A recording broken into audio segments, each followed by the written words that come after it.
the chat. So without further ado, I'm going to bring in our other special guest we had announced, all the way from the US of A himself. Very happy holidays to Mr. Luis Elizondo.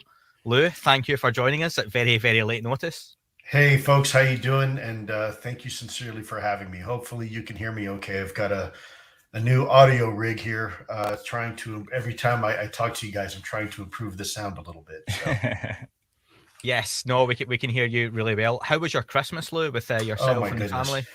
It was amazing. My youngest daughter came to visit. My oldest will be here next week.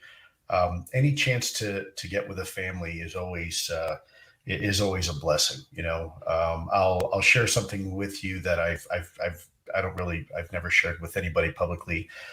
But my youngest daughter, I almost lost my wife and my youngest daughter on the operating table many years ago. My wife had a lot of complications during childbirth. For my second one, this is right before I went on a deployment to Afghanistan. My wife had something called HELP syndrome and also preeclampsia and a bunch of other stuff, and it wasn't looking too good for either one of them. And I remember very much that evening getting down on one knee and looking at my older daughter, who at the time was 4, and praying that I just wanted her to make it through to see her first Christmas. And long story short, now it's been more than 20 years, and we've had many Christmases together when I wasn't deployed, and so it's been a blessing. And so having the family together for me is something super special, and also one of the reasons why I wanted to thank you guys and your incredible audience and those who've donated money for these incredible causes, right? Children and animals. Ultimately, at the end of the day, I think it's innate in most of us to want to protect innocence. And at the time, my daughter was the smallest child ever released from a hospital after several months in the NIC unit.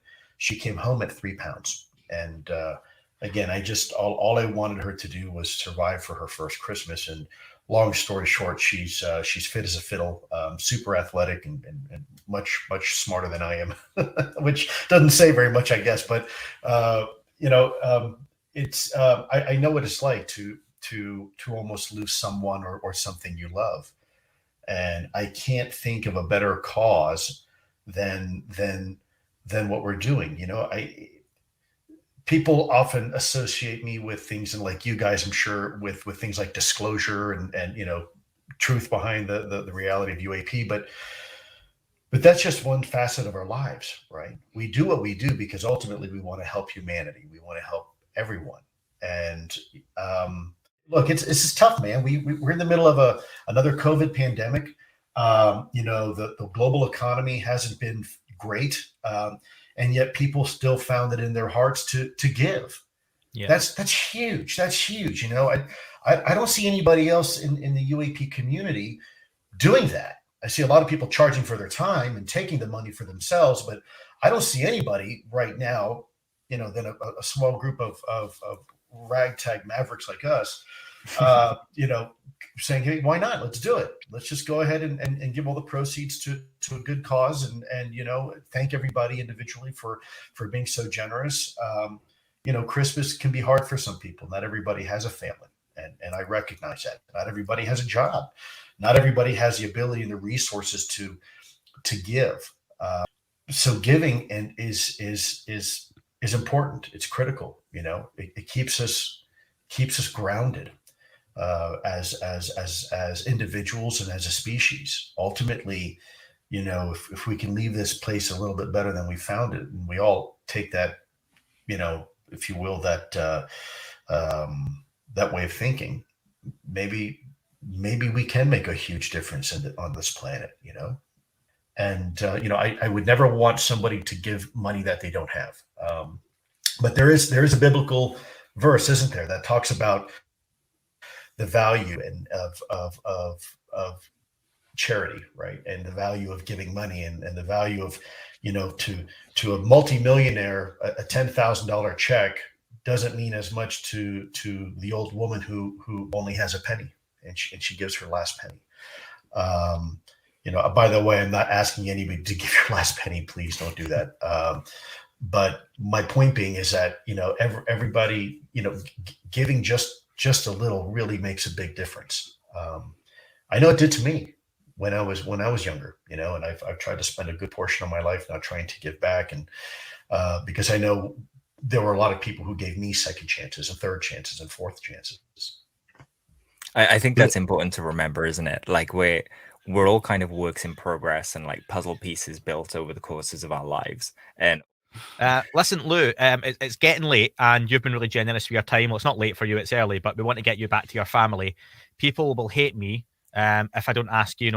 We know there's a few things coming in 2022 for Lou Elizondo. Oh, yeah. We know there is a book coming out that people are very excited about. We know that President Biden has an important piece of paper on the way to his desk. What do you foresee happening for us in 2022? Wow. A lot. This is just the beginning. Fortunately, the legislators in my country got together and received the briefings that they needed to get from some of my colleagues back in government. And it's made a hell of a difference. Now, I don't take this the wrong way. Don't be discouraged. But now the real hard part begins, right? Because now that we've got the legislation in place, we actually have to do something.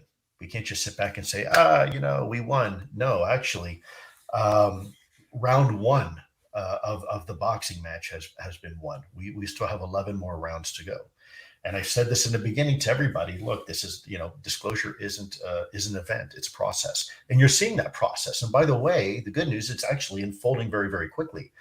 We're getting a lot of momentum here. And I'll tell you, too, from the UK side, I know a lot of times some folks tend to be a little bit hard on the UK side, but, don't be too surprised if maybe the UK is a little bit more, how shall we say, receptive to this idea. I'm certainly not going to speak for the UK government or anybody in the UK, but the UK has always been a long-standing, very, very the closest ally to the United States, UK and Canada, really, and Australia.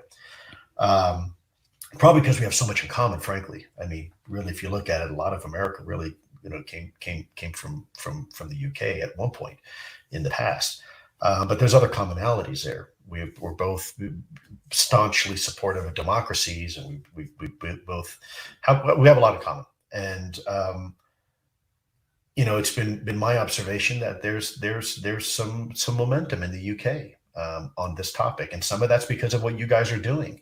It's becoming more acceptable to have this conversation.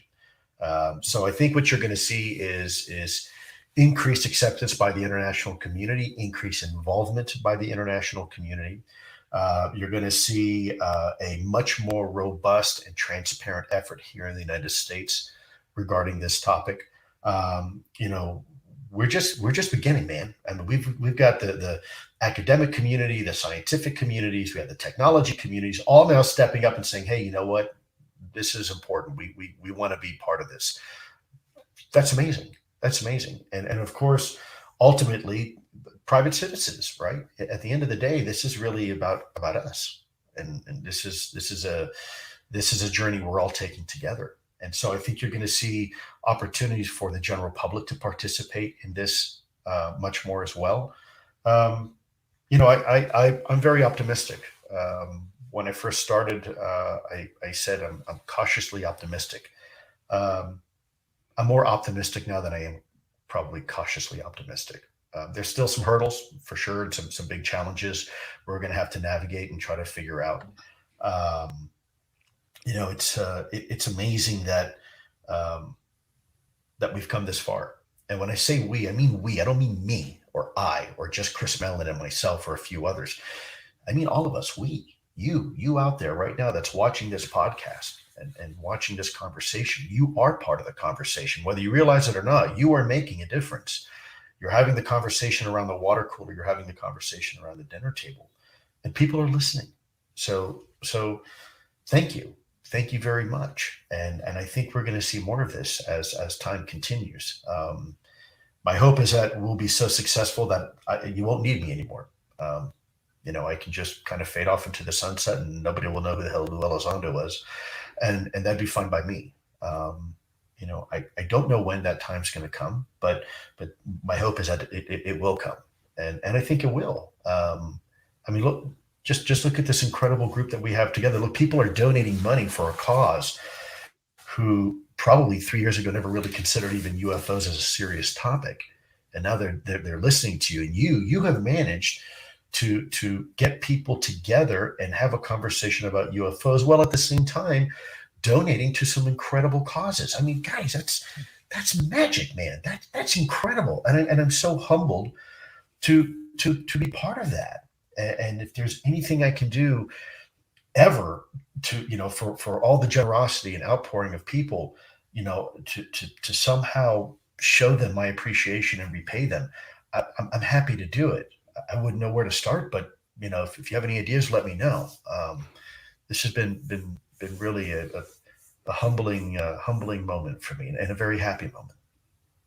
Lou, this podcast is mainly about the charity of the raffle, and it's not me to ambush you about UFO questions, but if you don't mind me just asking, do you have a personal highlight from this year on the UAP front? I do. I'll have to probably wait because I need the permission of some other folks to talk about it. We've had some really big wins, but I don't know if it's appropriate for right now, Daddy, to have a conversation without Mommy in the room, because we had it was more than just something that I did. It really was just a smaller part of it. But yeah, I think there's a lot of highlights. I think for me, the DNI report was a highlight. People kind of say, oh, it was anticlimactic and whatnot. Well, no, actually it served a great purpose. It whet the appetite. It did exactly what we needed it to do. It got people talking. It got Congress involved and engaged in realizing that because because that report was underwhelming, it then led to what you see now in legislation.